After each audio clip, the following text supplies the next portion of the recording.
ये आप नारे बाद में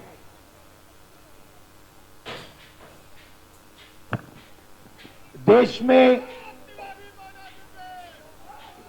बीजेपी और आरएसएस नफरत और हिंसा फैला रही है। एक धर्म को दूसरे धर्म से लड़ाती है, एक जात को दूसरी जात से लड़ाती है और हिंसा देश में फैलाती है। 4000 किलोमीटर में मैंने हजारों युवाओं से, किसानों से, छोटे व्यापारियों से बात की। 7 घंटे हम चलते थे। 15 मिनट शाम को ऐसा भाषण होता था और लोगों ने मुझे सिर्फ 2-3 बात बोली। सबसे पहले, हर प्रदेश में बेरोजगारी, बेरोजगारी, बेरोजगारी, बेरोजगारी, जहां भी आप देखो बेरोजगारी दिखेगी। युवाओं से बात करो, कहते हैं राहुल जी 5-6 लाख रुपए, 10 लाख रुपए हमने प्राइवेट यूनिवर्सिटी और कॉलेजेस को दिया है। हमने सोचा था, ये झंडा हटाइए, हमने सोचा था कि ये जो हमने 5-6 लाख रुपए प्राइवेट कॉलेज और यूनिवर्सिटी में डाला, इससे हमें एक डिग्री मिलेगी और डिग्री से हमें रोजगार मिलेगा। हमने रोजगार पाने के लिए ये शिक्षा ली है। ये कॉलेज की degree, medical degree, legal degree, ये हमने ऐसे नहीं ली, हमने ये रोजगार पाने के लिए ली है। और 5-6 लाख, 10 लाख खर्च करने के बाद हमें पता लगता है कि प्राइवेट कॉलेज और यूनिवर्सिटी वालों ने हमारा पैसा ले लिया, एक कागज हमें पकड़ा दिया और हिंदुस्तान में उस कागज का कोई मतलब नहीं, क्योंकि उस कागज से हमें रोजगार तो नहीं मिलता। और फिर एग्जाम के दिन पेपर लीक हो जाते हैं और युवाओं के मोबाइल फोन पे हमें दिखते हैं, मोबाइल पे हमें दिखते हैं। मतलब हमने 6-7 लाख रुपए डाले, हमने मेहनत की और किसी चोर ने पेपर चुरा के 100% मार्क ले लिए।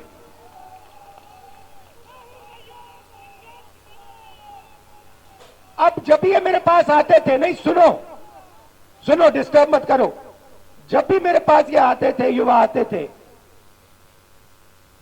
कन्याकुमारी से लेकर कश्मीर, हर प्रदेश में मैं उनसे पूछता था, भैया एक बात बताओ, पूछना नहीं चाहिए मगर मैं पूछता था, भैया मुझे बात बताओ, तुम्हारी जात क्या है?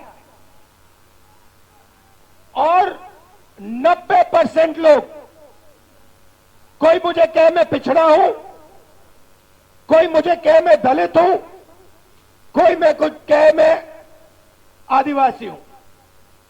और जब जनरल कास्ट वाला मेरे पास आता था, मैं पूछता था, भैया तुम्हारे माता पिता अमीर है या गरीब?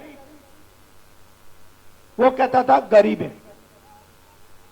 तो फिर मैंने पता लगाया, मैंने कहा यहां पे यात्रा में मुझे पिछड़े लोग, दलित लोग, आदिवासी, गरीब, जनरल कास्ट के लोग मिल रहे हैं। मैंने पता लगाया कि भैया ये देश में है कितने? ये देश में 10%, 20%, 30%, 40%, 50%, ये है कितने? सड़क पे तो मुझे यही दिख रहे हैं और कोई दिख ही नहीं रहा। पता लगाया, सरकार कहती है हमें नहीं मालूम। मैंने कहा आपको कैसे नहीं मालूम? सरकार कहती है हमें नहीं मालूम। मैंने पूछा पिछड़े कितने हैं हिंदुस्तान में? हमें नहीं मालूम। दलित कितने हैं हिंदुस्तान में? हमें नहीं मालूम। आदिवासी कितने हैं? हमें नहीं मालूम। जनरल कास्ट के गरीब कितने हैं? हमें नहीं मालूम। मैं आपसे पूछना चाहता हूं, देश में पिछड़े वर्ग के लोग कितने हैं? बताओ बताओ कितने हैं? 50%। आपका नाम क्या है? पूरा नाम? गोविंद सिंह जाटव जी। पिछड़ी जात के 50% आपने कहा, ठीक है। दलित कितने? 15%। आदिवासी कितने? 8%। 50, 15 और 8 कितना हुआ? 73%। 73% आबादी, 73% आबादी दलित, आदिवासी, पिछड़े। भैया शांत हो जाइए, डिस्टर्ब मत कीजिए। अब यहां मैं भीड़ में पूछना चाहता हूं, यहां पे पिछड़े लोग कितने? हाथ उठा के दिखाओ। ये देखो 50%। दलित कितने? हाथ उठा के दिखाओ। आदिवासी यहां कम है, ठीक है। अब मैं आपसे पूछना चाहता हूं, यहां पे मुझे भीड़ में पिछड़े और दलित तकरीबन 50-60% दिख रहे हैं, ठीक है। अब मैं आपसे पूछना चाहता हूं, हिंदुस्तान की सबसे बड़ी कंपनियों में मैंने मालिकों की लिस्ट निकाली है। 200 सबसे बड़ी कंपनियों की लिस्ट में दलित, आदिवासी, पिछड़े कितने? कितने? 60% नहीं है। मालिकों में मैंने लिस्ट निकाली है, 200 कंपनियों के मालिक में ना एक दलित, ना आदिवासी, ना पिछड़ा। फिर मैंने क्या किया? फिर मैंने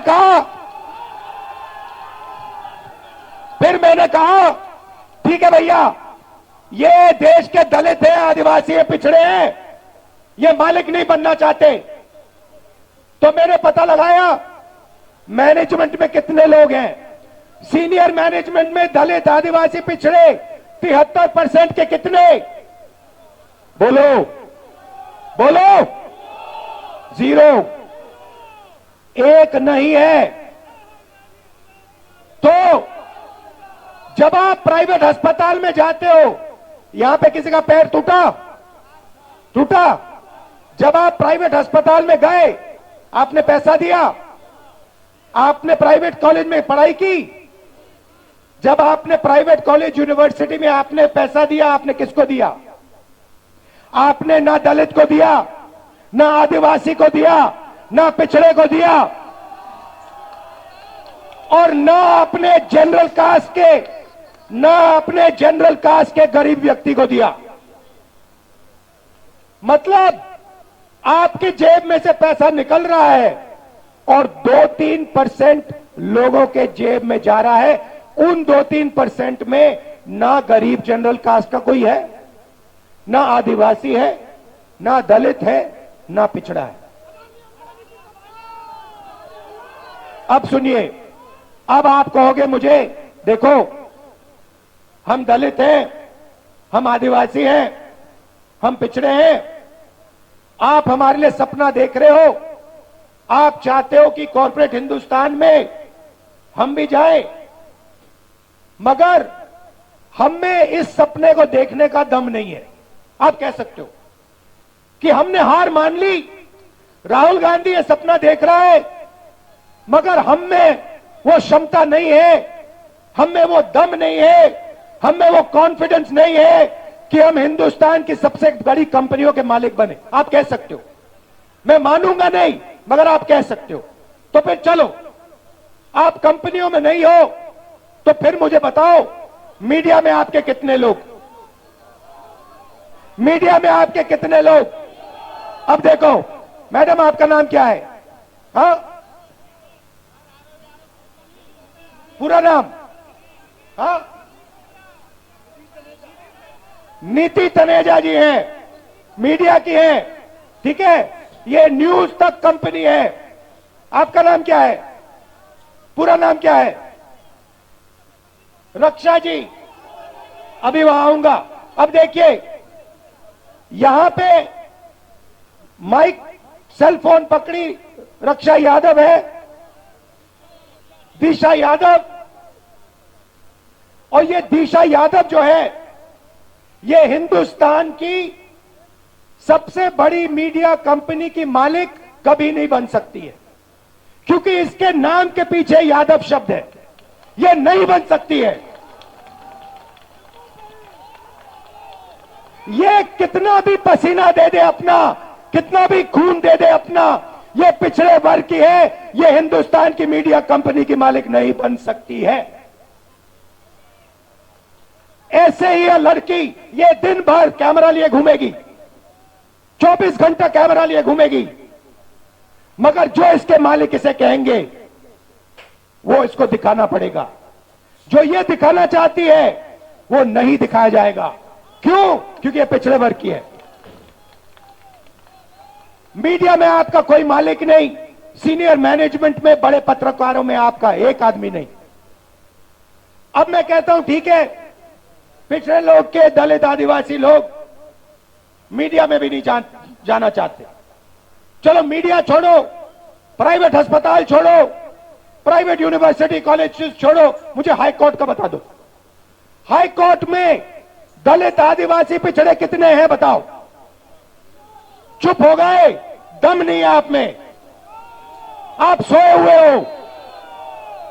650 हाई कोर्ट के जज हैं, 73% आप लोगों की आबादी है, 100 जज 73% के पास, और वो भी छोटे छोटे छोटे छोटे। चलो आप मुझे कहोगे हिंदुस्तान में 73% को ना कॉर्पोरेट हिंदुस्तान में जगह चाहिए, ना मीडिया में जगह चाहिए, ना कोर्ट्स में जगह चाहिए, तो फिर मैं आपसे कहता हूं ठीक है, बताओ हिंदुस्तान के ब्यूरोक्रेट्स में आपके कितने लोग? 90 लोग हिंदुस्तान की सरकार को चलाते हैं। ये नरेंद्र मोदी को वहां पे बैठा रखा है, ये हिंदुस्तान नहीं चलाता। नरेंद्र मोदी के पास 90 लोग बैठे हैं, समझे? बजट बढ़ता है तो ये 90 लोग डिसाइड करते हैं कहां पैसा जाएगा। आपके प्रधानमंत्री को इन चीजों के बारे में समझ नहीं है। उनको नहीं मालूम कि बजट कैसे बनता है, पैसा कहां कैसे जाता है। उनको भाषण देना जानते, वो भाषण देना जानते हैं, वो नफरत फैलाना जानते हैं, भाषण देना चाहते हैं, इसलिए उनको वहां बैठाया गया है। बैठाया किसने? अदानी ने, अंबानी ने, इन लोगों ने। ठीक है, अब सुनिए, 90 लोगों में से आपके बजट का एक एक रुपया ये 90 लोग बांटते हैं। डिफेंस में कितना जाएगा? अग्निवीर योजना होगी या नहीं होगी? नहीं नहीं भैया बोलो, जितना बोलना है आपको। नहीं होगी, कुछ फर्क नहीं पड़ता, कुछ फर्क नहीं पड़ता। आप में कुछ दम नहीं है, आप में कुछ दम नहीं है, बोलो जितना बोलना है, कुछ नहीं होगा। अरे भाई सुन लो, समझ लो, समझ लो, समझ लो, आपके दिमाग में बात बैठ नहीं रही है। आप जितना चिल्लाना चाहते हो चिल्ला लो, जितना आप कहना चाहते हो अग्निवीर नहीं होगा, चिल्ला लो, कुछ फर्क नहीं पड़ने वाला। आप में दम नहीं है, आप में दम नहीं है। अग्निवीर होगा, अग्निवीर होगा। क्यों? क्योंकि अदानी चाहता है इसलिए अग्निवीर होगा, मोदी चाहता है इसलिए अग्निवीर होगा। कैसे? वो क्या दम नहीं है आप में? कैसे नहीं होने देगा? हो रहा है। आप चिल्लाते हो और कुछ नहीं करते, दम नहीं है आप में। 73% में दम नहीं है। सुलह रख, मैं बताऊंगा आपको रास्ता, मैं रास्ता बताऊंगा। मगर दम नहीं है तुम लोगों में। तुम लोग सोए हुए लोग हो। मैं खुल के तुम्हारे सामने बोल रहा हूं, तुम लोग सो गए हो।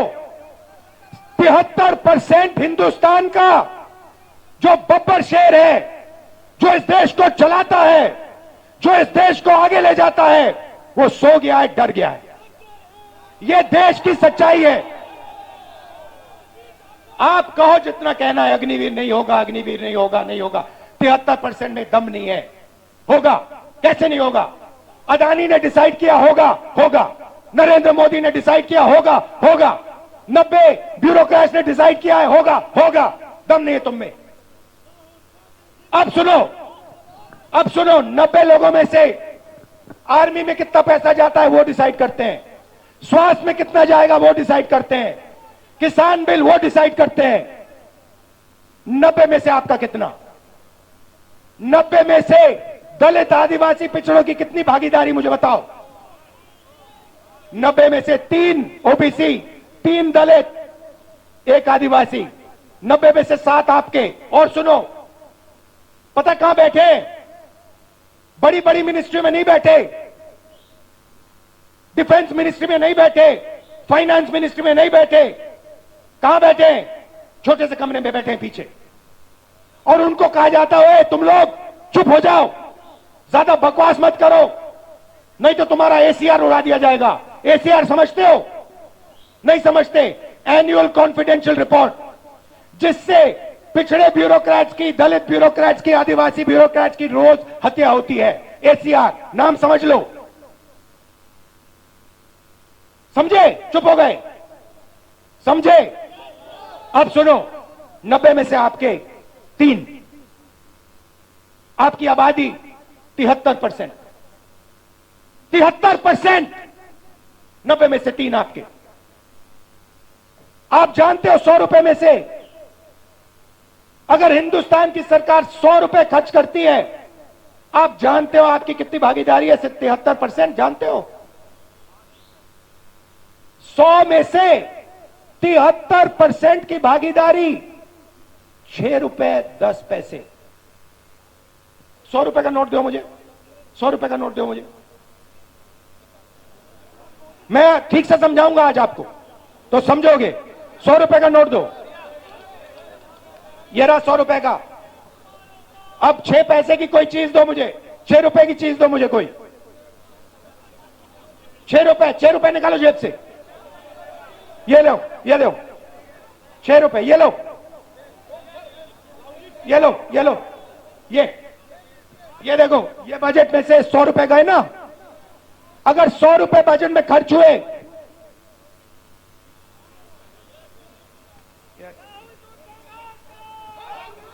ये है आपका। ये लो, देखो, अच्छी तरह देखो, अच्छी तरह देखो इसको। ये है तुम्हारी भागीदारी। ये कम है, इसको तुम्हें उठा के फेंक देना चाहिए। 6 रुपए 10 पैसे की भागीदारी है तुम लोगों की। अन्याय है ये। हर रोज तुम्हारे साथ अन्याय हो रहा है। ये लो 100 रुपए। अच्छा, अब सुनो, राम मंदिर का आपने इनॉग्रेशन देखा? देखा? सबने देखा? मुझे बताओ, उसमें आपको अदानी दिखा? उसका चेहरा देखा? अंबानी का चेहरा देखा? अमिताभ बच्चन का देखा? ऐश्वर्या राय का देखा? कोहली का देखा? किसी किसान का देखा? किसी मजदूर का देखा? किसी गरीब का देखा? हिंदुस्तान की राष्ट्रपति आदिवासी है। हिंदुस्तान की राष्ट्रपति आदिवासी है। उसका आपने राम मंदिर में चेहरा देखा? क्यों नहीं देखा? क्यों नहीं देखा? किसी दलित का आपने मंदिर में चेहरा देखा? किसी पिछड़े का आपने मंदिर में चेहरा देखा? तो फिर अब मैं आपको बताता हूं, आपने नरेंद्र मोदी का चेहरा देखा? आप कहोगे नरेंद्र मोदी पिछड़े वर्ग का आदमी है। और मैं आपको बताता हूं, नरेंद्र मोदी जब पैदा हुए गुजरात में वो जनरल कास्ट के आदमी थे। गुजरात में 2000 में उनकी जात, घाची जात को ओबीसी में डाला गया था। नरेंद्र मोदी ओबीसी नहीं है, नरेंद्र मोदी जनरल कास्ट के हैं। और नरेंद्र मोदी जनरल कास्ट के गरीब लोगों की भी देखभाल नहीं करते। तो यह मैं आपसे कहना चाहता था। मैं आपसे सिर्फ यह कह रहा हूं, आप अगर नहीं जगोगे, अगर आप अपना हक नहीं लोगे, भूखे मर जाओगे। आपके जो बच्चे हैं ना, मैंने देखा वाराणसी में, रात को मैंने देखा शराब पिए सड़क पे लेटे हुए थे। शराब पिए सड़क पे लेटे हुए थे। डिप्रेशन में है, जानते हैं कि भैया कुछ नहीं होने वाला यहां पे। अब सुनो, अब बात समझो। रास्ता आपने मुझसे पूछा, मैं आपको बताता हूं। सबसे पहले एक ही सवाल आपको अपने आप से पूछना है, ठीक है? सवाल क्या बताओ? मुझे आज, जब आप सुबह उठोगे, चाहे आप किसान हो, मजदूर हो, बेरोजगार हो, आपको अपने आप से एक सवाल पूछना है। और इस बात को आप गहरी तरीके से समझिए, गहराई से समझिए। आपको सुबह उठ के कहना है, ये जो सोने की चिड़िया है, जिसको हम भारत माता कहते हैं, पूरी दुनिया में इसको सोने की चिड़िया कहा जाता है। इस सोने की चिड़िया में से मुझे आज कितना सोना मिला? बस यही सवाल है। आप सुबह उठो, आप किसान हो, आप कहो कि मैंने भारत माता के लिए आज अपना खून पसीना दिया, मेरी माता ने आज मुझे कितना पैसा दिया। यही सवाल है और कोई सवाल नहीं।